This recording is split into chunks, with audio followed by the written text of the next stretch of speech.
catching up with the manager of Roarke Knapps, Marco Louis. What's your thoughts on the Super 4, firstly? Firstly, I think it's a super exciting tournament. We've got 4 very, very good fighters, hungry guys for different reasons. We've got Brandon, who is out to prove a point. Obviously fighting my guy. Unfortunately for him though. Yeah, Brandon's a good fighter. We're looking forward to the challenge. You know, we've kind of looked at him and thought, where is his strong points, where are the weak points, how can he fight, how does he want to fight, and ultimately we've just come to the conclusion that whatever he brings on the night, you know, Roarke is just, he's got too much, in my belief, for Brandon. What was your initial reaction? Because obviously that wheel was turning as a bit of a strange thing, and then you got Brandon. What was the immediate reaction? Yeah, like we said earlier, Brandon or Tristan, we were happy. You know, Boyd, for friendship reasons, we'd rather have that in the final. But we weren't unhappy with any of the opponents. Like I said, I think if Roarke's at 100%, which I truly believe he will be, then I think he gets through them all. And he lands up winning Super 4. I do believe he will win the Super 4.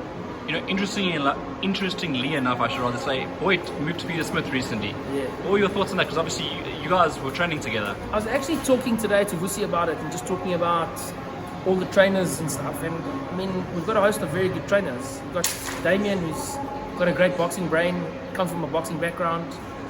Harold Fulbrecht, probably the most experienced and smartest boxing trainer in South Africa, with the youngest fighter in Tristan Intruder.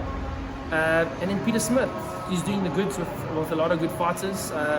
So Boyd made the move.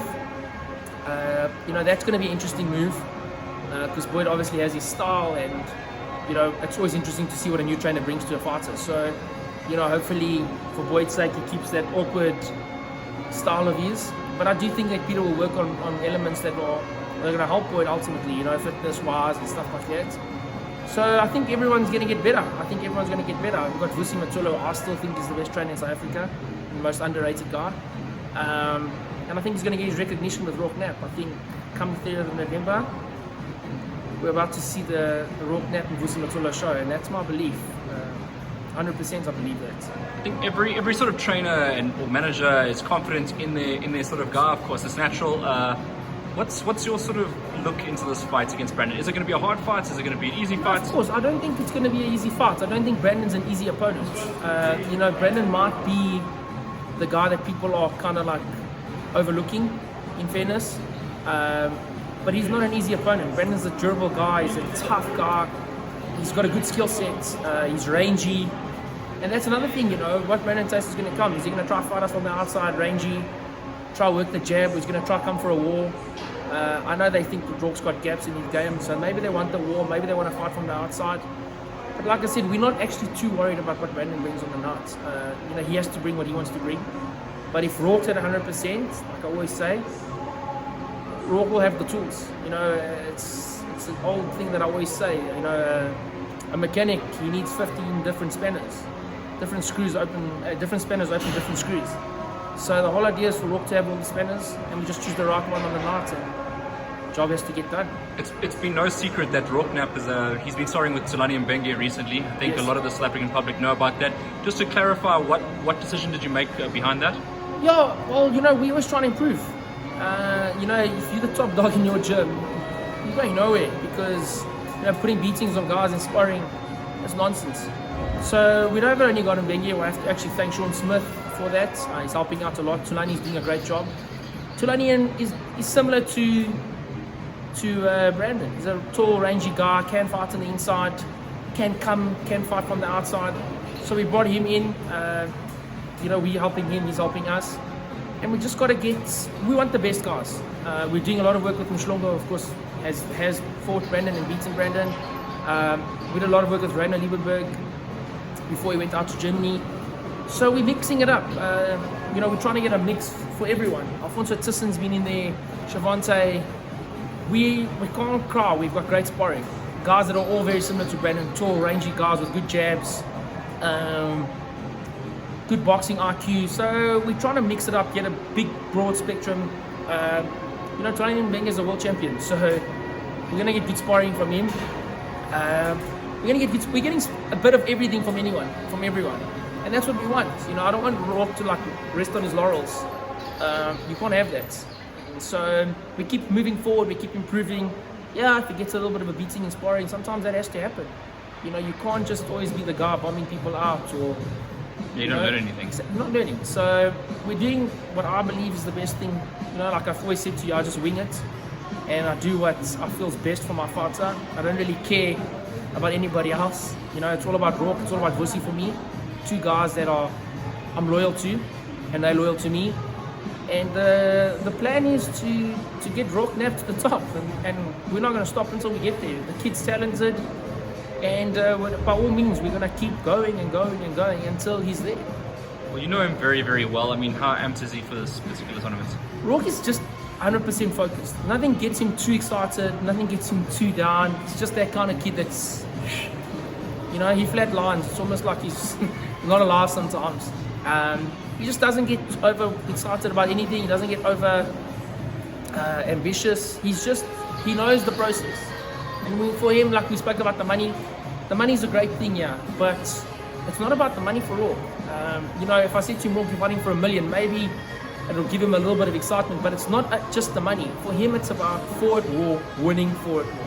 There's a bigger picture. You know, we just got the rankings today again. We're finally in the WBC WBC rankings. It's number 40. You know, there's only 2 African fighters in there. So it's a proud achievement. At 21 years old, you know, he's only had 9 fights. So to be recognized by the WBC already without a title, without anything, you know, that's something, you know, those are the things we're looking to go forward to. You know, trying to get rankings and stuff like that. Talking about the WBC rankings, the other guy that you mentioned is Emmanuel Colombo. Yeah. Number 36, I believe. Yeah. Not to say now, if you win the Super 4, maybe in about a couple of years' time, would you entertain that bout? No, definitely. I mean, Emmanuel's a great fighter. He's a powerhouse. He's got power for days.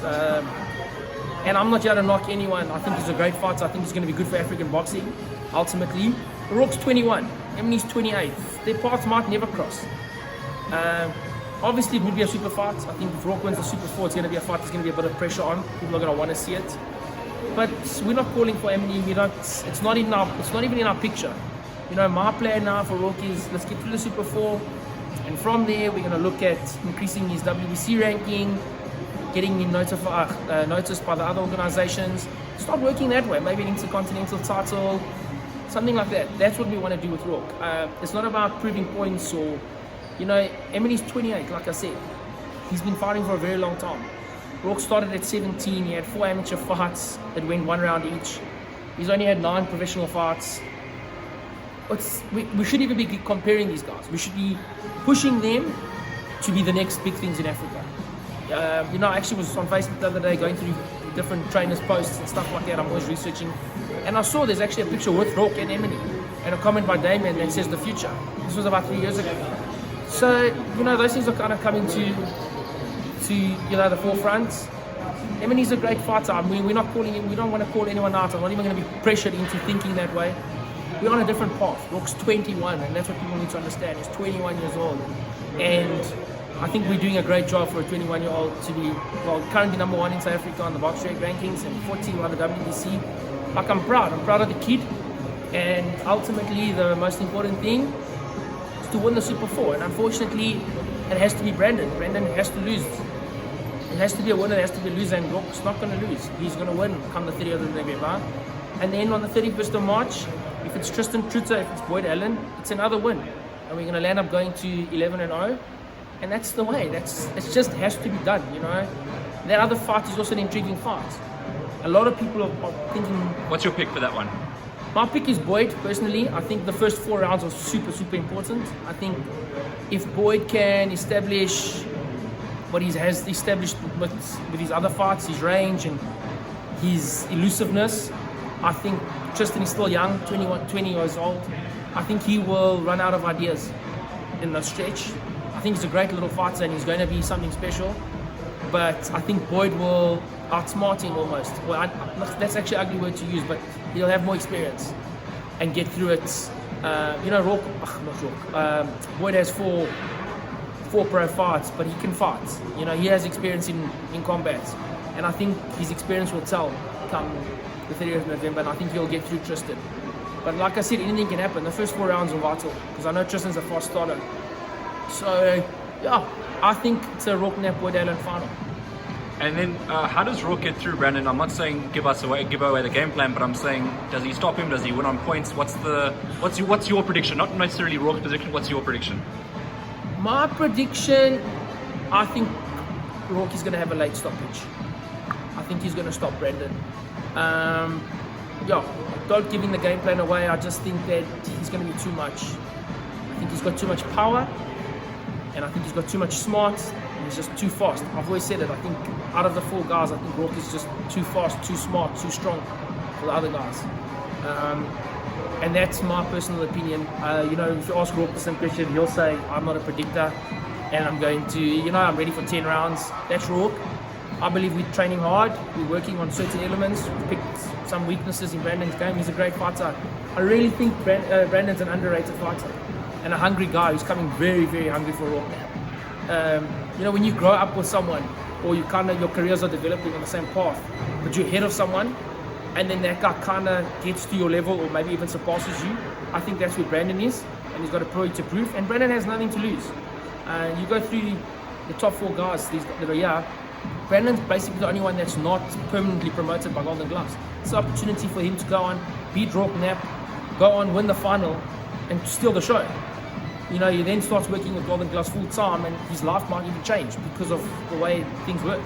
So he's got nothing to lose. If he loses, kind of was supposed to lose. If he wins, well, big upset. So, yeah, like I said, I don't underestimate him at all. I don't underestimate Damien. I think Damien's a smart trainer. I've had this discussion with other trainers about him. I'm open, I'll say it. I think he's got a great boxing brain. I think he'll pick weaknesses in Roarke's game. There's no boxer that's perfect. Everyone's got weaknesses. So, yeah, they obviously think there's weaknesses in Roarke's game, which of course there is. There's no fighter that doesn't have, but we also believe there's weaknesses in Brandon's game. So, come the night, we'll see who gets it done. Like I said, I'm 100% behind Roarke. I truly believe in his ability. I believe, you know, just in everything he does. You know, it's a journey for me, myself and him and Vusi. There's a bigger picture for all of us. And come the 30th of November, that'll be the first step towards the big picture. And we're excited. Well, thank you very much again for catching up with us, and we hope to see you soon. Obviously, we'll see you again come the time we interview Roarke. Up until then, all the best with the preparations, and yeah. Thank you.